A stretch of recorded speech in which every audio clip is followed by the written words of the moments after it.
حضرت علی رضی اللہ عنہ کا اپنا دور خلافت آیا.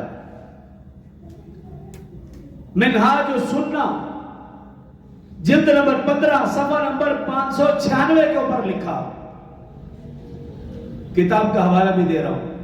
اور اس بات کو علامہ ڈاکٹر خالد محمود رحمت اللہ علیہ نے اپنی کتاب خلفاء راشدین وہاں بھی درج کیا. اور ڈاکٹر علامہ خالد محمود رحمت اللہ کیا فرماتے ہیں کہ حضرت علی رضی اللہ عنہ کا زمانہ خلافت تھا. فرماتے ہیں اور ساتھ یہ بھی لکھتے ہیں کہ یہ بات 80 واسطوں سے حدیث کی مستند کتابوں میں یہ بات درج ہے. 80 واسطوں سے انہوں نے لکھا. اور حدیث کی مستند کتابوں کے اندر یہ بات درج ہے کہ جب حضرت علی رضی اللہ عنہ کا زمانہ خلافت آیا انہوں نے ایک فرمان جاری کیا اور وہ فرمان گاہے بگاہے ان کے پورے جو دار الخلافہ تھا جو علاقہ تھا وہاں وہ فرمان گشت کیا کرتا تھا. اس فرمان کو گشت کراتے بار بار لوگوں کو سناتے پڑھ کے. وہ فرمان کیا تھا؟ خیر الامت بعد نبیها ابو بکر ثم عمر. خیر الامت بعد نبیها ابو بکر ثم عمر.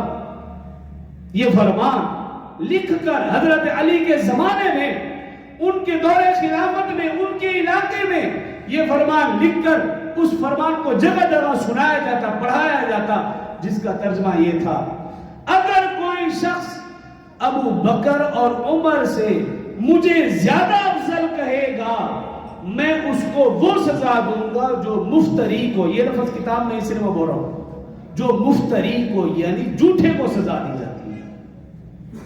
یہ حضرت علی رضی اللہ عنہ کا فرمان تھا. خیر الامت بعد نبیها ابو بکر ثم عمر.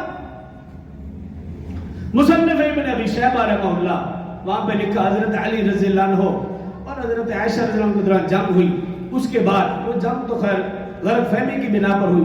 اس کے بعد حضرت علی رضی اللہ عنہ کے ساتھیوں میں سے ایک ساتھی نے حضرت عائشہ رضی اللہ عنہ کے بارے میں نامناسب الفاظ کہنا شروع کیے.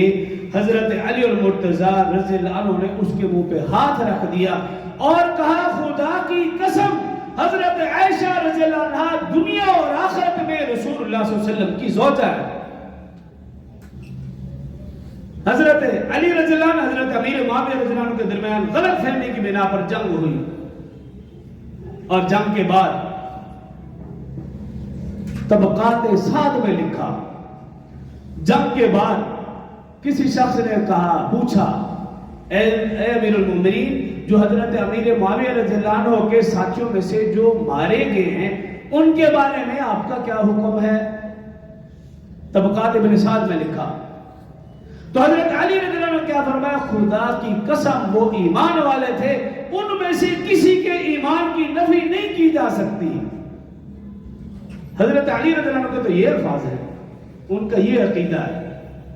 اور ہم اپنے ماحول معاشرے میں سوشل میڈیا میں یا اپنے ارد گرد ایسے لوگ جو صحابہ اور اہل بیت میں افراد و تفرید کا شکار ہیں کسی کے ساتھ محبت اور کسی کے ساتھ بغض کا شکار ہیں ہم ان سے تو کچھ اور باتیں سنتے ہیں. لیکن جب آپ حقیقت بھری باتیں سنیں گے صرف آپ نہیں حضرت علی رضی اللہ عنہ کی زندگی پڑھیں اور سنیں حقیقت بھری باتیں عالم کفر میں حیران ہو جائے کہ صحابہ اور اہل بیت کے آپس میں کتنی محبت